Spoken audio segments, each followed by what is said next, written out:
Welcome to LOA Today. Walt Thiessen and life coach Wendy Dillard here. Today is Tuesday, January 16, 2018 at 4 p.m. Eastern Time. This is your second daily dose of happy for the day, and we've decided that today we're going to set a deadline, which sounds just absolutely dastardly, but we're going to set deadlines, and we're going to talk about deadlines. So if you deal with a lot of deadlines, you probably want to listen to this. But before we get to the deadline, anything good going on, Wendy? Anything happy? Any wins? Well, I have not missed any deadlines. Hooray! Yes, that is a good thing. Actually, today was kind of fun for me because after coming back to work after being off for a week, I normally have so much to do that I just feel, overwhelmed. And that's when I get to practice good time management skills. But one of the things I've gotten to experience is because I'm training somebody to back me up for times when I am gone, she's really excited about wanting more opportunities to do what I normally do. And so she's been kind of doing my normal job. Wow. While I've been able to knock off all sorts of things that normally I feel so pressed for time that I've been a little bit unbalanced today going, oh, no, I really have time to do this. And I'm still working on it, and the world hasn't come to an end. And I realize it's because, in a sense, I've delegated the majority of what I do to somebody else. And so it feels really kind of sneaky. Mm-hmm. And at the same time, I haven't done anything wrong. Nope. And I'm like, wow, is this what it feels like when people delegate? Because I've never been a very good delegator. Oh. I'm like, I could kind of get used to this. Delegation is kind of fun. Yeah. Oh, it is. It's even more fun when you delegate and you sit back and you say, wow, my workload just dropped in half. This is good. I like this. Exactly. Like I remember a long time ago I had a housekeeper, and it was such an awesome feeling when she was here because I would be in my office working, and I would hear her around the house dusting and cleaning and vacuuming and whatnot. And when she left, I felt like it was an incredible day of production because there was two of me. I mean, granted, one of me wasn't me, but it was like I got the work done of two people, and I'm like, I like that. Yeah. Oh, yeah. Delegating has always come fairly easy to me, but I've also been in the same spot that you've been in where there's just too many hats to wear and not enough hands to hand the hats around to, so you're wearing all the hats. And that you live with that long enough. And like you said, when you finally get the opportunity to hand some stuff off to somebody else, it's disorienting because you're so used to be carrying this huge load all the time. And then all of a sudden the load is lifted like, well, I don't know what to do with myself. That's the feeling of it, aren't right? I supposed to be stressed? Yeah, right. Like, I'm not. Wait a minute. I'm used to that stress. I've lived with that stress for a long time now. So how about you? Any wins today? Just the ongoing ones. They just keep building. We're up to 32 co-authors of the book now, and I've been reaching out to more people, getting more people expressing interest and asking for the outline about what it's all about and so forth. So that just continues to keep going, and I just love the way, particularly with the last, the last 5 to 10 people on the list who've signed up as co-authors. Many of them I didn't have to even go after at all. They were just people who were sent to us by somebody who had already signed up as a co-author themselves. So the referral effect has been kicking in. And let me tell you, I don't care what it is that you do. Anything that you do where you're trying to market or promote or sell or anything like that, and you get the referral effect going, that's the best. That is absolutely the best because you don't have to work hard anymore. You just keep it going. You don't have to push. You don't have to cold call. You don't have to do all those nasty things. People are just saying, yeah, hey, I'm interested in this too. Give it to me, It's really a great feeling. It's kind of a cousin to delegation. It is, yes. Yes, It's the best kind of delegation because it's delegating the chore of trying to get more people involved to the people who are involved. And if they love it, if they're enthusiastic about it, which our crowd is. By the way, not only is our crowd enthusiastic, I'm discovering just how talented our crowd is. I mean, we're putting together a pool of people who are really, really talented, not just because of their extensive training with the law of attraction, but just in general. I mean, some of the skill sets that are coming to my attention just blow my mind. I don't even know how to take advantage of most of the skill sets, but it really shows how high-powered the people really are. So I'm excited. I'm really excited. I like playing in a pool of people who are really high caliber. Yeah. This is a good thing. It's like I was telling Cindy after this morning's show, when we do our, we always do chats right after we do the shows, and like I was telling her, I am having more fun because for most of my self-employed life, I would provide marketing services. I would, help people with local businesses who needed help in getting their business marketed and promoted and so forth. And most of the time, this is not something that people would necessarily expect, but most of the time when you perform that kind of service, you're constantly trying to talk your client into accepting the service, even though they came to you for that service in the first place.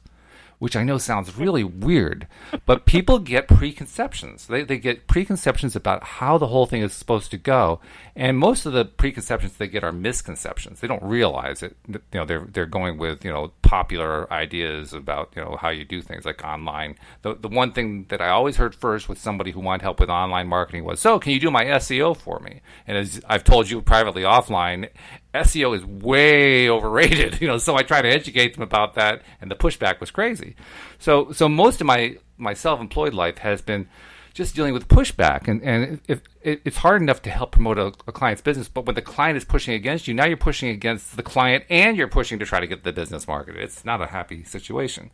And so up until now, I've never really had the opportunity to promote any of my own stuff, or certainly to put all of my own ideas into practice. And now I'm getting to do that. And Wendy, I can't tell you how excited I've become over it. I mean, I am really getting psyched over being able to do, like I know how to do this. I wake up in the morning and I say to myself, I know how to do this. I really know how to do this. It is such a nice feeling when you get to take your skills and use them for yourself instead of for somebody else. And you get to recognize, oh, my gosh, I'm good at what I do, and now it's all about me, and I finally get to benefit for my skills. Cool. And what's really cool is there's always a lot of talk about, me versus helping others and so forth. And I think so much of it ends up being wheel spinning. But when you get into the place where you're really helping yourself, like I'm able to do right now, I'm finding I'm loving it in part because now I can also help a whole bunch of other people at the same time. It's really the only time you can help someone else, and that's when you're helping yourself the most. But it's one of those concepts that's really hard for most people to grasp onto, I get it. I do get it. It is fun. It is fun. And I'm very happy for you. I'm really well, excited thank you. For you. I'm glad that you're a part of it. I really am. Aww, so, thanks. yeah. So, okay, deadlines. So there's the difficult topic for the day because anybody who has worked in the modern workplace knows all about deadlines, and they're not fun. They're not always, what you had in mind in the first place for yourself. They're usually set by a boss. But there are also aspects of our lives where we set our own deadlines, or we consider the idea of setting deadlines. And the question arises, and this is a question you brought up, so I should probably let you introduce it rather than me. But the question arises, is it always a good idea to set a deadline? Because it really depends, doesn't it, on how you react to it. If the deadline spurs you to action, then it's good. But if the deadline holds you back, then what's the point of it? So to me, the topic was deadlines, helpful or harmful. And I didn't really have a judgment on it. I really wanted to explore the question because for me, I agree with you that oftentimes people feel pressure and stress by deadlines. But on the flip side, I think there's a downside of not having a deadline. And like yesterday, for example, when I was talking about how I wanted to test myself, my own law of attraction skills with the law of attraction, I put out a deadline, which is something I generally don't do. And I was thinking about that today as in, so is it a good thing that I put a deadline? And I'm kind of getting an internal yes, because when I don't put a deadline, things can just kind of float on infinitum and never really happen because I don't really get myself to focus intensely in order to actually bring something about. And so I can see how sometimes a deadline is really helpful. Like, here's a good one that you got to experience with me. So you put out the book proposal, and on it you had what I considered a very short ramp-up time from the time we knew about it until when you wanted our finished chapter. Deliberately so, I might add, but I'll go into that in a minute. Well, and I looked at that and I went, oh, my God, it's basically from the time we say, yes, we want to do it, we had 2 weeks. Well, because of my personal work style, that's a creativity thing that I normally don't often do, which is, writing. And I can do it, I just don't do it that often. So it's not a skill where I just sit down and boom, it comes out of me, unless I'm inspired. And I can't plan when I'm going to be inspired.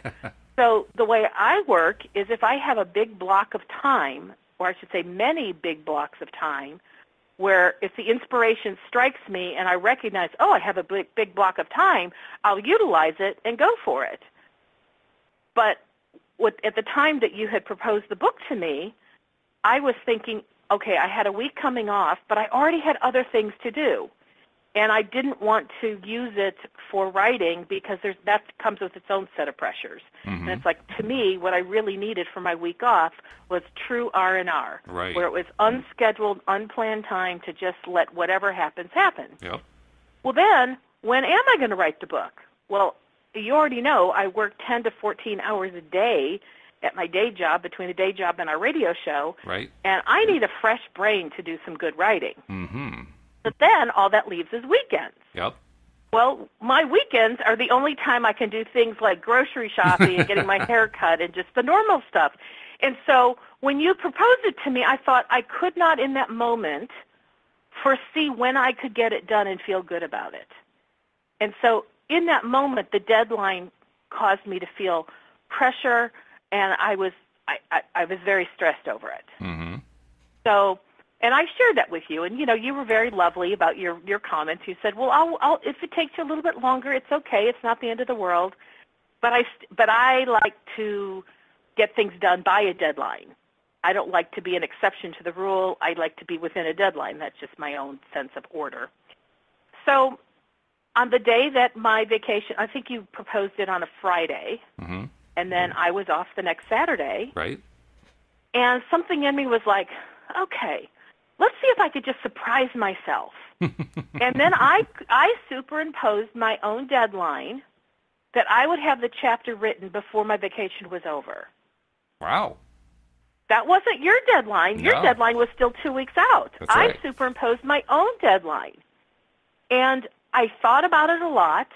I got really excited about it, and I thought, oh, my gosh, it would feel so good to know that I have this whole week in front of me. I'm not going to use the whole week, but there's plenty of time in there that creativity can strike. And if I can have it done before I go back to work, then I will have, relieve the pressure valve. And that's what I did. I had the inspiration I thought I was going to write on Saturday, didn't happen. Thought I was going to write on Sunday, didn't happen. Monday, I didn't plan on writing, and that's when the inspiration struck, and that's when I did a bulk of the writing. And then I was busy for the next couple days, and I didn't get back to it until Sunday, maybe early afternoon. Mm-hmm. And I wrote the rest of the day and proofed it early that evening, and I hit send to you before I went to bed. Okay. And so that's where, and honestly, I didn't even know I was going to say this. I didn't even think about it until I started talking, that when I superimposed my own deadline, that was potent. Ah. Okay. So if I can take it from a different point of view to kind of fill out the story a bit. First of all, people should know that the story that Wendy submitted, and by the way, these are stories about LOA manifestations. The story she submitted is absolutely killer. It is a terrific story, and we're going to be using it to help promote the book. It's that good of a story. So I'm just giving you a tease up front. The book's probably not going to get published till sometime in February, or we're going to give you plenty of warning when it's coming. But you'll want to get the book just to read that story because it is that good. Now, I also wanted to tell you that the reason I decided to do really tight deadlines, and I agree, Wendy, the deadlines I set were really tight. They were so tight that I've already moved one of them, and that was the deadline I'd set for myself to get the co-authors to sign up. Because by the time I'd set the deadline, I only had half of them, and gave myself a couple more days, and I got up to about about 60%, but still not enough. So my new deadline is, the deadline for signing up is when I get my 50th co-author, and then the door is closed. Got it.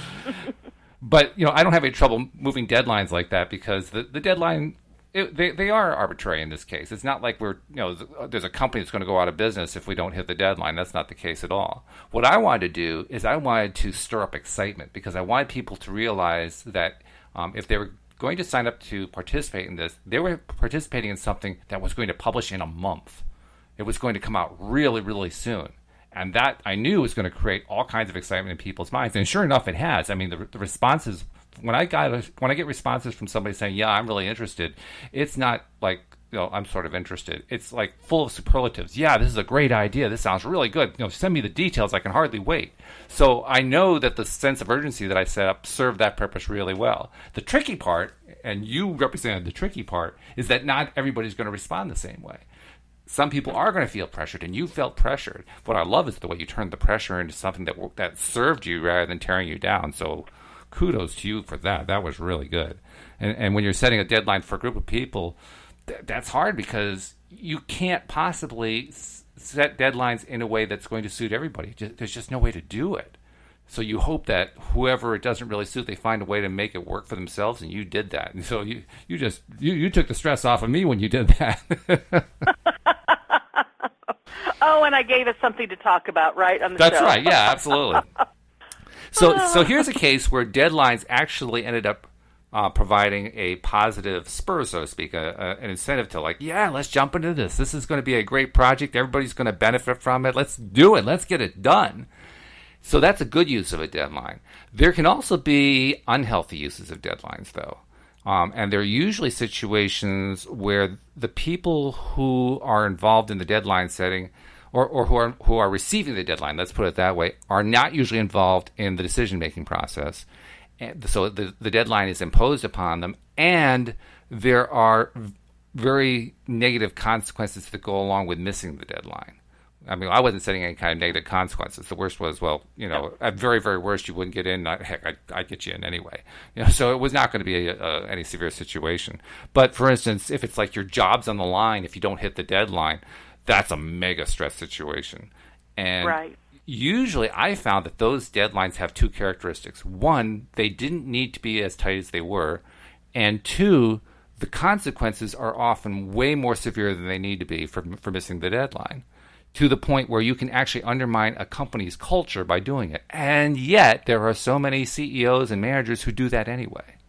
And I've always found that fascinating. They don't seem to realize they're undercutting their own intention of getting jobs done in time. Well, I can think of some deadlines that have been imposed at the job that I worked for, where it's because I've worked there 10 years, I know certain cycles, and I know where certain deadlines are going to fall, although they adjust slightly.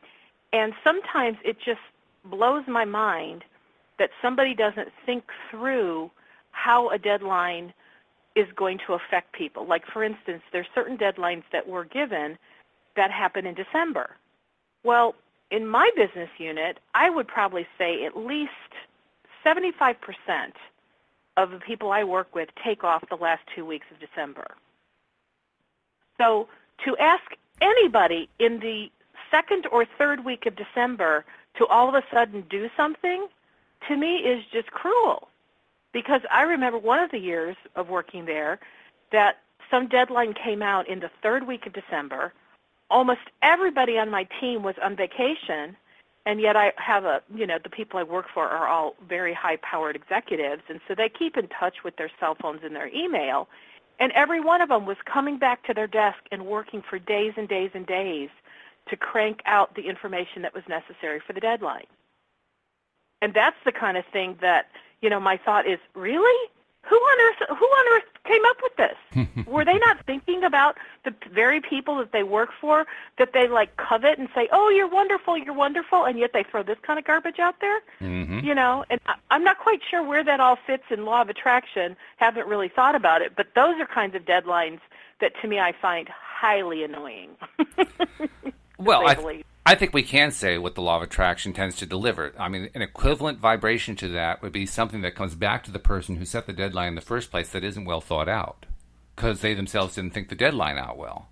So, of course, it's got to be something that comes back to them that has an equal level of vibration.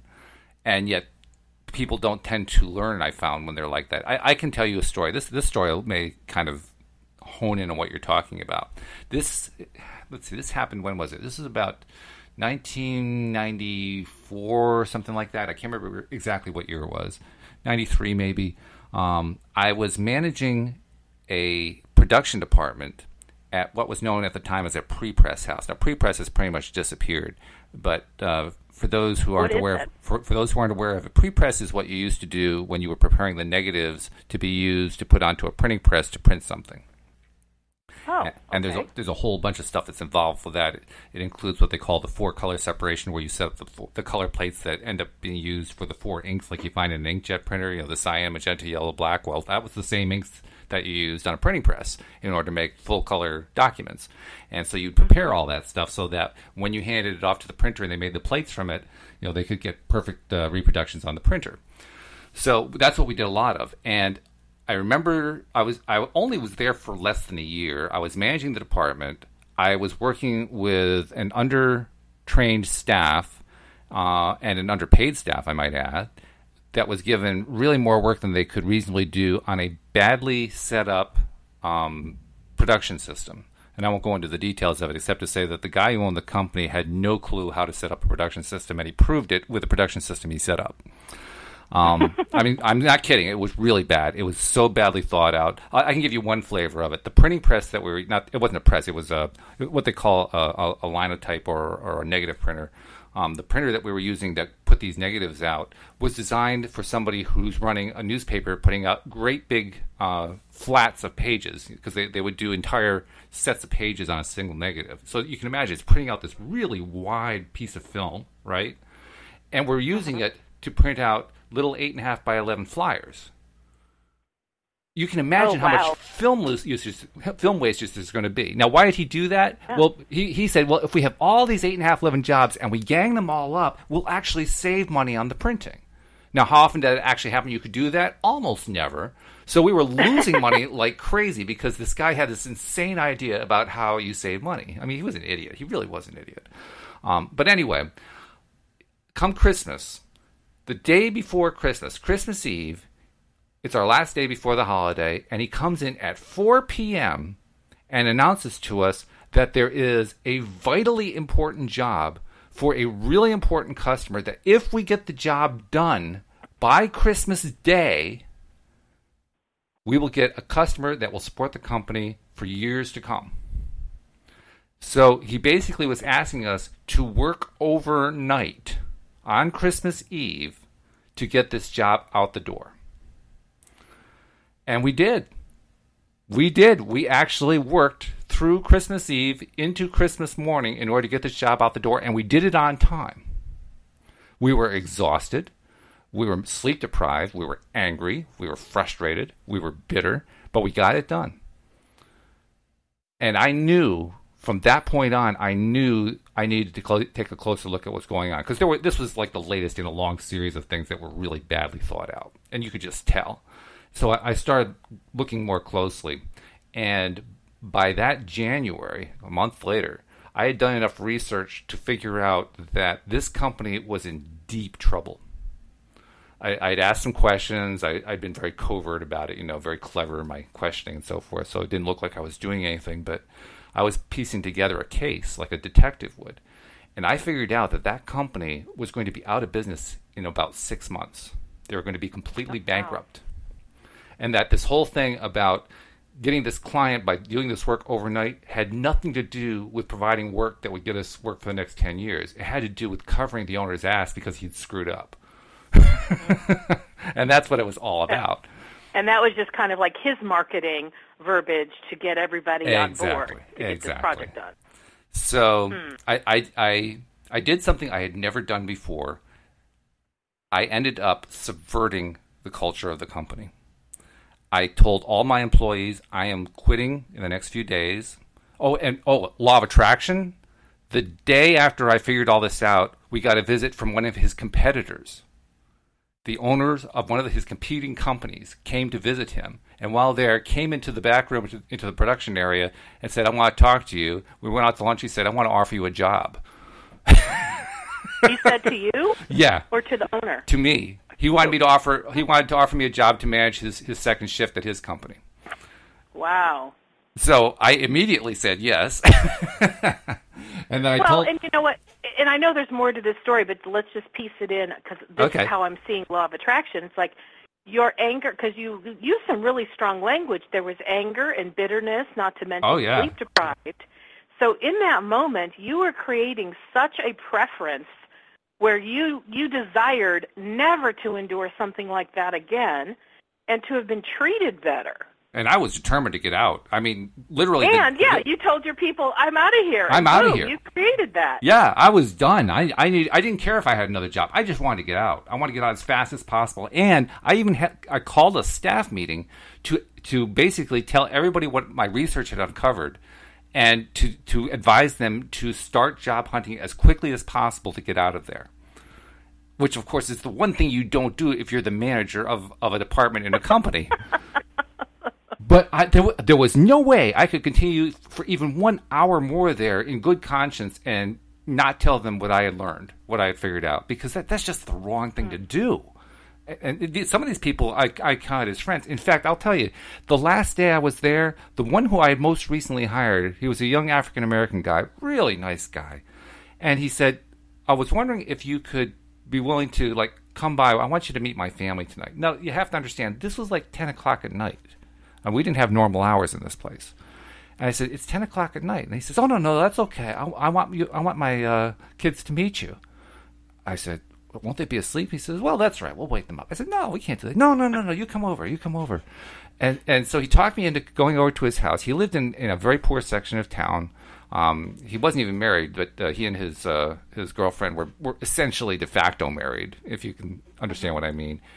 They had a 3-bedroom apartment. It was not in a nice part of town. And crammed into those 3 bedrooms were, I kid you not, 13 children. Holy cow. I have never seen living conditions like that. And we got there, and he woke everybody up, and they all came out, and they were thanking me. They were thanking me for how I had hired him, given him an opportunity, even though they knew that the job wasn't going to last more than another few months. They knew that was the case. They were still thanking me for that. They were thanking me. I was just blown away. I was practically in tears. And think they're treating me like the king, and I just wanted to do something to help all of them. Oh my goodness, that is such a beautiful story. It was just overwhelming. So, I mean, that's how important the people were to me. There was absolutely no way I was not going to tell them what was going on. And if it also happened to stick the dagger into the back of the owner of the company, that was okay with me too. So, bottom line is, I missed my prediction by 1 month. I said it was going to take 6 months. It took 5 months for them to go out of business. And when they finally closed their doors, a couple of things happened. First, the few who had remained, they knew what was happening, but they just didn't have anywhere else to go, and they weren't really aggressive about trying to get work, so they were just out of work at that point. The owner of the company, I found out, had sold shares in the company to one of the employees and then screwed him out of the shares at the last minute in order to try to pay off the debts.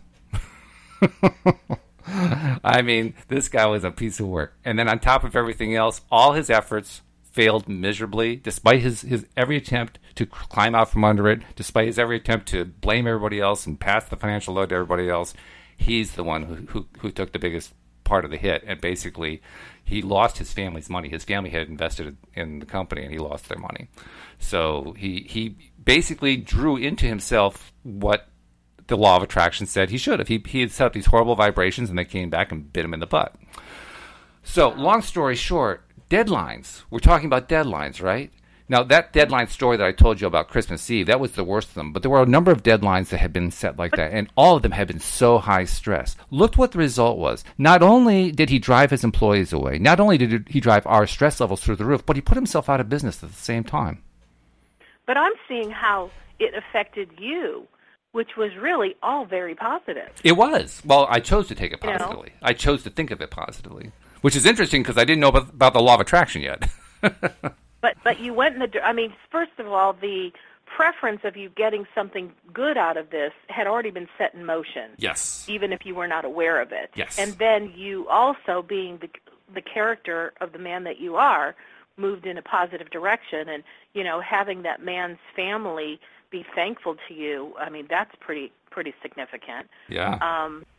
So it's like deadlines have a different effect on everyone, just like everything has a different effect on everyone. But for you, you got to see how the law of attraction moved on your behalf to really create something quite lovely. Oh, yeah. Yeah, I got to see both sides, both the depravity of life and the virtue of life, the beauty of life, all in one story. Yeah. In fact, there's also a side story, too. I forgot to tell you this part. The man's wife also worked for the company, the owner. The owner's wife worked for the company as well. And I realized that what he was doing was not only ripping everybody else off, but he was going to rip his own family off. I knew that was coming. So I did the same thing for her that I did for my employees. I had a private meeting with her. I swore her to secrecy. I said, I don't want you to tell your husband what I'm telling you, but here's what I found out. And I laid out the whole thing for her. And I said, the reason I'm laying this out for you, I'm really concerned about you and your kids, about what's going to happen. And sadly, the way she took it was, she was a very codependent person, so she went right to him, told him what happened, and I got fired the next day, even though I already had a job to go to, so I didn't care. But so it's interesting. You put out all these vibrations, and in one case, it was the employees I was trying to help, and some of them were able to take the help. You know, they were able to accept it. They weren't ready to receive it. They weren't going to resist it. Others were certainly receptive to the message, but they weren't ready to go take action. And then here's a third person, the guy's wife, and I gave her the information as a gift, and she basically tried to throw it back in my face. She wasn't ready to receive it at all. So you have three different kinds of actions and reactions going on here to me trying to help people. And that alone, I think, is a learning experience, because it really proves, first of all, you can't help somebody who's not ready to be helped. Second of all, when they are ready to be helped, you don't need to do a whole lot. You just need to give them information, and then they go. They just do what they need to do. And the third thing is, you get to see both sides of humanity. You get to see the best of humanity, and you get to see the worst of it, all in one fell swoop. Very interesting. Yeah. You know, while you were sharing that, I was kind of going back to the story I was telling about how the 1 year I remember we had this deadline, and all the people who were on vacation kind of had to come back in order to do what needed to be done to meet the deadline. Yeah. Even though it didn't require anything of me because I was not in the role that deadline was set upon, I was so angry on behalf of my coworkers that worked so hard throughout the year. I wanted them to enjoy their time off. Wow. And, you know, as I think about that, Walt, that deadline that was probably 8 years ago. That has never happened again. Really? Yeah. I'm like, I wonder how much my fury, and then picturing what it would look like if they could just all spend time with their families, I wonder how much of that, and of course it had to be at least some, helped to turn things around so that deadline would never be self-imposed on them again. Or it wasn't self-imposed. It was imposed upon them. Right. And then I'm also thinking about how year after year, usually in July, our company has this thing where we do this self-evaluation of your own performance, and you have to put it into this application we have online, you know, basically to say, are we tracking mid-year toward what our goals are for the year? Mm-hmm. And it's something where you have to, for me, I have to go through all sorts of data and write down, yes, I did this, and so, you know, gave me this praise for doing this, and this, because my job is not something where I can say, yes, I sold this many widgets and I did this many things, because I'm support staff. And, you know, like I've asked my boss, so how do you know if I've done my job well? And he said, people will tell me.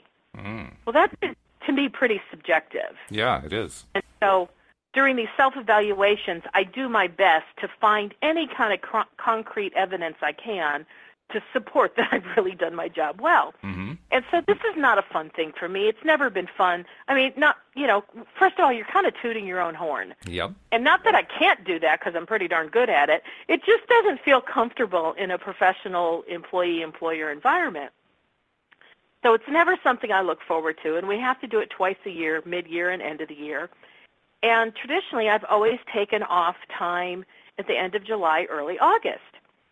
And inevitably, the deadline for this is right like the week before I go on my vacation. But they don't tell us about it until we're right on the heels of, oh, by the way. Or actually, the truth is the deadline is while I'm on vacation, so we're given maybe 2 to 3 weeks notice. But if I'm out for 2 weeks and the deadline is the last day of my vacation, I kind of only get 1 week's notice. Yeah, right. And so this would happen year after year, and I got frustrated by it because, one, I already have a lot to do before I leave, but two, this puts extra pressure on me because it's doing this thing that just feels icky. That's a technical term. The technical term, right, yes. Project. So this year I was getting ready to go on my vacation, and I was talking to one of my coworkers who actually is above the chain, if you will. She's above me. And I said, they haven't put out the word yet when we have to do this. I don't know the deadline. And I said, today already is the last day of my before I go on vacation. And I said, I just don't want to, use my first day off, which is Saturday, to work on this so that it'll be handled in time, because I don't want to see it on an email while I'm on vacation, because I do my best not to look at emails or voicemails while I'm gone. And she says to me, she goes, no, you better do it. You're going to need to get it done. She goes, you're going to need to just set that Saturday aside and do it. And she goes, you'll be able to do it quick because, you're supposedly not working and people won't be bothering you. Mm-hmm, yeah. And I was like, oh, she's probably right. But you know what? That didn't feel good to me. No, it's cutting into your time.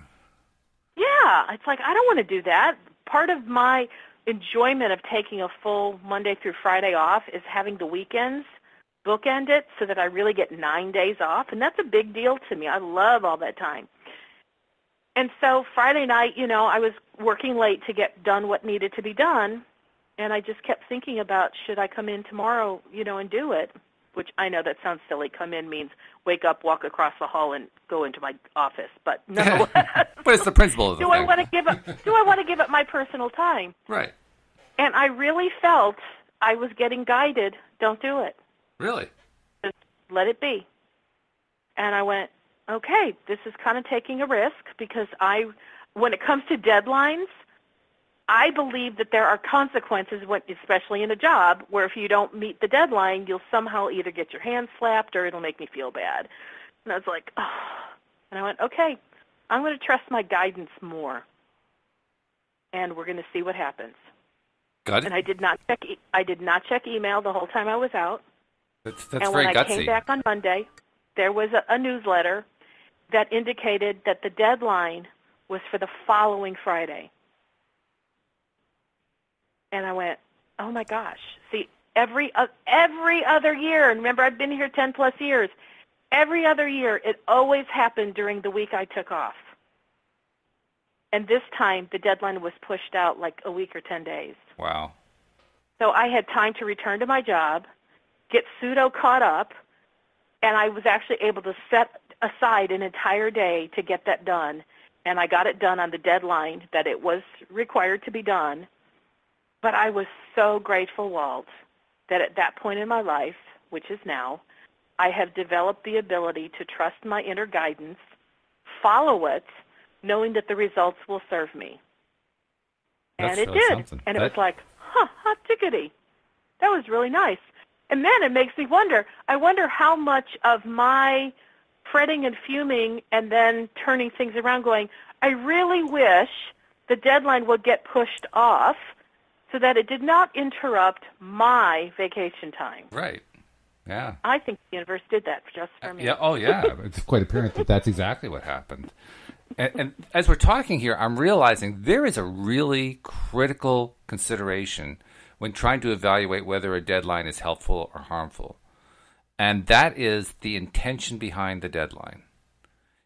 Like, for instance, with my story about, or our story actually, about the book that we're putting together, my intention with the deadline was purely to get people excited. I wasn't trying to set people up to get their hands slapped or anything like that. It was just to get people excited and enthusiastic about doing the project. And it worked. That's exactly what it produced. The story of me with my production department at the Pretty Press company, the deadline there was all about bailing out the owner who'd made some bad decisions and basically wanted us to bail him out. And so it was a very negative kind of reason. It was a bad reason, really, to set a deadline. So he was basically going to hold our jobs over our heads because he screwed up. And look what the negative consequences of that decision were. I mean, they were catastrophic for him and his company. He thought he did really well because, well, we met the deadline, so that's all he really was interested in. But look what the fallout was after that. I mean, the entire company fell apart. He ended up firing his production manager because his production manager figured out what his game was. You know, so there's an example of how it works against you. I really do believe every single time it comes down to what your motivation is. If your motivation is good for the people who are involved, then a deadline can be a very effective thing. It can be a great way to get energy up and get everybody focused on the same thing, and let's go do it together as a team and all this kind of stuff. That can be a good kind of deadline. Or it can be the kind of deadline like you were talking about where, you know, they're basically giving you 1 week to do a 3-week deadline, and you know, and it's up to you to do it on your Saturday, on your day off, in order to get their deadline met. And why did they set the deadline? Probably because they just didn't get around to setting it before then. They just didn't think about it. And I can even think of cases where people have set deadlines mainly because they just didn't know what they were doing. That sounds like the same case, you know, with your bosses there. They just didn't really know what they were doing with deadlines. And that's probably one of the worst things you can do is set deadlines just to set deadlines. Just because, I mean, I can tell you an example that's current, actually, now that I think about it. There's a guy who I've done some work with over the years. I've known him for quite some time. And he contacted me and said, I've got a client I'm working with. This is a manufacturer. They need a new website. We're going to do a marketing campaign and so forth. I was wondering if you could do the web page building because I know you're good at it. And he gave me the details of that. And he says, now here's the thing. We need to have the whole thing done by Monday, January 15th. And I'm not sure when I'm going to get all the copy. We may only have a week to do this. But we have to get it done. It's essential. It's part of a big campaign they're doing. So I said, oh, all right. You know, it wasn't a really big job, so I figured, okay, you know, I can squeeze it in. Not a problem. And come 3 or 4 days before the 15th, we still hadn't gotten it yet, and he got in touch with the owners. Turns out the company is actually owned by 4 people who don't get along. And the bottom line is that the deadline had been set by one of them without consulting with the other 3, and the deadline was artificial. It had actually no basis in anything other than him trying to impress everybody with how quickly he gets things done. And furthermore, it didn't actually fit in with the plans of the other 3. So the whole deadline got scuppered. And the last I heard was, we'll let you know when we're ready to go ahead with the project. This was a project that was hot. It had to be done by the 15th, and all of a sudden it just disappeared into nothingness. Now, well, you know, I'm sorry, go ahead. I was just going to say, now, there's a lot of ways you could look at that, but the way I look at it is the person setting the deadline was insane. He was trying to do something that really doesn't make any sense, except if you try to look at it from an extremely unrealistic point of view of, well, if I do this, then I'll look good, even though the facts couldn't possibly support that. So he set the deadline on others, and it came back and basically popped him in the face. Which wasn't his intention at all, but there's an example of how a deadline actually harmed, and he's the one who set the deadline. Well, and I guess I don't even look at it in terms of harm, because we all learn what we learn based on whatever information shows up in our world. True. It probably gave a lot of insight to his partners as to what was going on. So it may have been, it didn't serve one person, but it served the other 3. And even the one it didn't serve, maybe in the long run it did serve him. Hopefully. Depending on how he chooses going forward to make new choices. Yeah, that would be great if he did that. Then it would serve him very well. That's true. You know, when I worked at a costume company years ago, we'd have clients come in, and this happens so very often, where they needed something and they needed it yesterday. And if it was something, a costume that like we had hanging on the racks, it was an easy thing. But if it was something we didn't have, but they had very specific needs, it might be something we'd have to actually produce and create from scratch. And they're like, well, can you get it done by like tomorrow at 3? Now, we were a pretty talented crew, and there was a lot we could do. But to do that meant we'd have to move other projects aside, and I was the production manager, and so I'd have to go through our time sequence and determine, okay, can we afford to move this other project? And we have other people who are actually sewing on this right now, but they're not slated for tomorrow. And, so I'm working through all the schedules. But, that was the company where I learned the phrase, lack of planning on your part does not constitute an emergency on my part. Right. Have you heard that phrase before? Not only have I heard it, as you can tell from the stories, I've lived it. Okay. Well, at first I thought it was a cute little thing. It's like somebody at the company had put that sign up on the wall, and we would all giggle because we thought it was cute. And we'd laugh because of how often we had clients walking through the door with, emergencies. Some that they created, Sure. the emergency, and some it wasn't really an emergency, but they walked in like it was one. And as I got older, I started to take in that concept. Lack of planning on your part does not constitute an emergency on my part. And the reason I took that to heart is because I'm a mega planner. And so I rarely have deadlines that have urgencies, or fire drills attached to them. Because I usually plan things out with plenty of time to get things done in a way that has ease. But inevitably, I had people who were superimposing their stuff into my perfectly well thought out plan and schedule. And I'm like, I don't like this. But little did I realize that because I was so good at what I did, and I could infuse their emergencies into my planning, and I could get their stuff done as well as everything else I needed done, what I had trained people to know about me was I could do that, and that I could have them bust through the boundaries of my really good planning, and I would make room for that stuff. And so everybody in the company came to know that if there was an emergency, Wendy can figure it out because she can do anything. Well, you know what, on the surface, when I was in my 20s, that was a really cool thing to go, oh, people know me as someone who can do anything. That's so cool. It really stroked my ego. Mm-hmm. But it wasn't so cool as I was getting into my 30s and then some, because I was feeling really taken advantage of. I don't blame you. And I just kept hearing the phrase, lack of planning on your part doesn't constitute an emergency on my part. And one day I thought to myself, when am I going to take that to heart? When am I going to set the boundary and say, I'm sorry, I can't make that happen for you?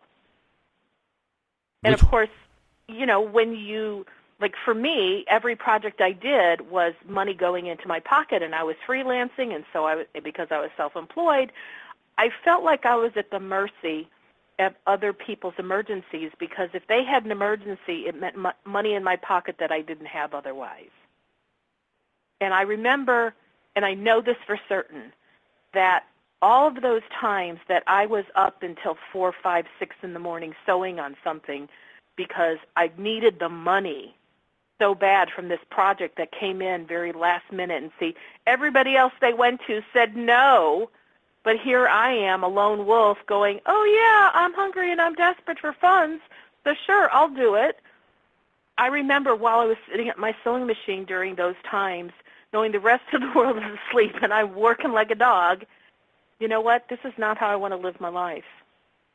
I want to have a level of choice where money, the thought of being able to make money, is not the thing that they, like the carrot, the proverbial carrot that they're holding in front of me.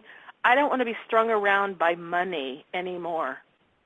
I want to be able to have the kind of boundaries where I say, you know what, I'll do if I choose to, but I'm sorry, you'll have to find someone else who's needier than me, because I'm not going to give up my day or my nighttime to work on this project because you didn't plan in advance, because guess what, I do.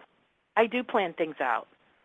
And as I'm thinking about it now, those deadlines that others had that I then accepted as my own deadline have really served me well to set up very wonderful circumstances in my life that I rarely have rarely have deadlines anymore that I say yes to that I don't want to say yes to.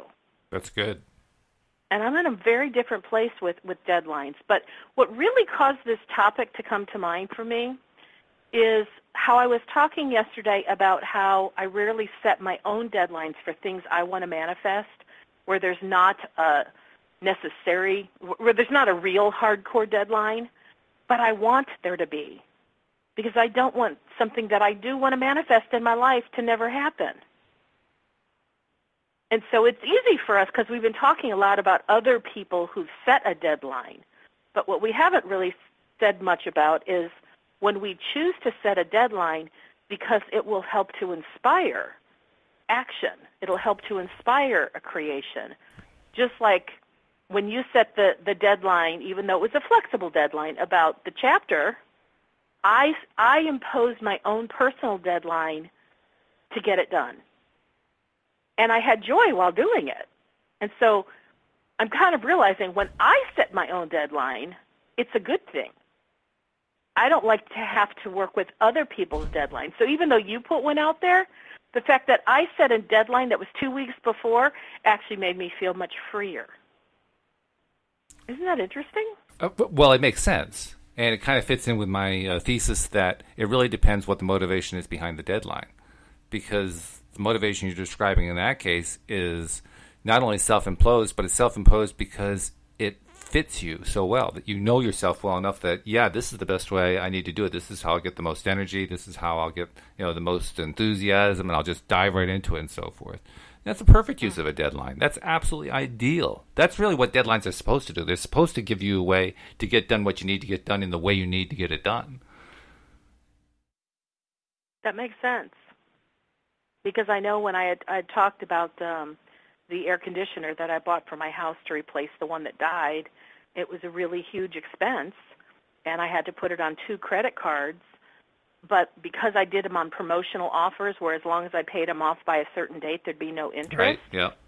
To me, that was a deadline. Now, granted, there once was a time I didn't have that kind of money that I could have even made that deadline. Mm-hmm. But I knew that there was a good possibility I could do that, and so I focused on it, and it was like, I don't want to just make that deadline. I want to pay it off even before that. So I, in my own mind, set up 1 year, even though the credit cards had 18 months. Mm-hmm, sure. And I kept thinking about it and thinking about it and thinking about it and planning for it and working towards it. And I was watching, myself chunk off dollars on the balance. And when I paid it off one day before a year, it was like I won a game. Now, I'm the one who created the game. Oh, of course, yeah. And it was a deadline, yep. But it wasn't a credit. It wasn't any kind. I mean, even if I didn't pay it off in the 18 months, the credit card company still was going to let me pay it off. They just would start charging me interest. But it was fun for me. And so, as I'm thinking about it, I do really well when I superimpose my own deadlines because I make them games. They're very fun for me. And plus, you make them realistic. You make them achievable. You make them something that, you could actually take a prize away for yourself when you win it, when you get there, when you meet the deadline. The one I started talking about yesterday where I said I've set some big something out there that I've never done this big, it's never been done by me before. Mm-hmm. But my belief has grown so big in the law of attraction that I really believe I can make it happen. I don't know how. And I'm almost excited about not knowing how because I'm excited about seeing how the law of attraction is going to spin the cooperative components to generate what I'm looking to generate. And isn't it interesting how belief plays a role in this? Belief plays a major role in this. You believe deeply that it's going to happen, in part because of what you've learned about LOA, but also because you believe in yourself. Belief is like at the core of whether or not a deadline is a good thing to set. If you believe it, if you believe that you can actually achieve it, that you can meet it, and that it will produce good results for you, then the law of attraction says that has to be true, and it is. Exactly. Yeah, it's very cool stuff. So I'm kind of excited, and I think another reason I wanted to talk about deadlines today was to shore up my own knowingness, my own belief system, that the fact that I put the end of June as it's going to happen by that day or before is kind of exciting to me because it's like I want to talk about that more because I know the more I talk about it, the more I'm spinning the energy, the more law of attraction is adding more momentum to the thing that I'm wanting to create, and I'm pretty excited about it. Yeah. I'm pretty excited about it. And the more it takes shape and the more I start to see, I'll tell you this, I'll put this out there. When I start to see physical evidence, that will be the day I'll talk about it on the radio. Oh, okay. And share it so that other people can join me, because I have a feeling once I share what it is, other people are going to want to do it too. Well, we don't want to take it away from you. I mean, it is yours, so I think you're perfectly Well, no, I reasonable mean, to do a that. teaser that they can do it for themselves as well. It's not something that only one of us can have this. Oh, okay, We good. can all do this one. Oh, Yeah. okay, good. So that was just my teaser. Okay. Hey, that's a good teaser. That's good. Because we want people to keep listening. And by the way, we haven't really gotten much in the way of commercial messages into these deadline conversations. But if you're enjoying this show, we want you to do two things. First of all, let your friends know about it, because this daily dose of happy really is. It makes you feel good every day. And you pick up stuff, you learn stuff, you think about stuff in ways you hadn't thought about it before. And other people appreciate that too. We know that people like it. We can tell for a fact because they keep listening to episodes more and more every month. And we can just see it in the analytics. It shows up. Last month, every unique listener on average listened to 22 episodes. So we know people are listening to this thing. So share the message, because other people want to have the same experience, and you can be giving them something really great. You can give them their daily dose of happy. On top of that, if you haven't subscribed, guess what? It's your turn. You need to subscribe too. That's how you can stay on top of it and get all the podcasts that we put out coming right to your iPhone or right to your Android phone. Whatever Android phone you have, whether it's a Samsung, iOS, Motorola, whatever, Nokia, doesn't matter which model it is. You can get it coming right to your phone, so that they're all right there, and whatever spare time you have to listen and get your daily dose, it's right there. You can just get it. It's easy to do. You just go to loatoday.net. That's the easiest way. Click on the subscribe here button, and that will tie directly into your podcast software. You can also, on an iTunes, go to the iTunes store and just do a search on LOA Today, 2 words. Or you can also do it through your podcast software that's built into the iPhone. You can do a search through that as well. It works equally well. On Android phones like the Samsungs and Motorola's and so forth, it's a little bit different because they don't come with a built-in podcast player. So you have to get the player first. And, of course, the way to do that, as with anything else, is to download an app from the Play Store. The one we're recommending is Podcast Manager, but there are a lot of them that are out there, a lot of freebie ones. Some of them you pay for, some are free. But you have to download one of those first and install the app. And then once you have the app, then you can do the search for LOA Today, and bang, will just pop right up. So subscribe today. And we're hoping more and more people subscribe, because our numbers are increasing. They're increasing at a dramatic rate, and we just wanted to make it more dramatic. Well, if we weren't getting an increasing number of people, well, I would say we might not want to continue to do this, but I know you, Walt. You've been doing this for 5 years, even when you had 0 people listening, and you just loved it so much you just kept going. Which I have to give you incredible kudos for your persistence and the fact that you love doing this. Because if you didn't love doing it and you were doing it for the results, you would have quit a long time ago. Oh, easily, so yeah. It's just obvious that you do it for the love of doing it. And then eventually you started to really turn up the heat on the energy, because you joined, you added so many of us co-hosts, and we get to play with you on a regular basis. And it's just such a blast. I mean, it is, isn't it? It is so fun to do this. It is so very fun. And it's fun to listen to it, because we know from listeners who've called in or sent in emails, they're enjoying it too. So, I mean, this is like win-win-win. It's the best kind of scenario there is, I think. And I'm glad everybody's enjoying it as much as I am, because that just makes my enjoyment so much better. But anyway, we just have a little bit of time left. During that time, how can they reach you, Wendy? Because sometimes people need a little bit of direct help, when they're dealing with issues. It might be deadlines, or it might be other issues related to the law of attraction. But how do they reach you for some personal coaching?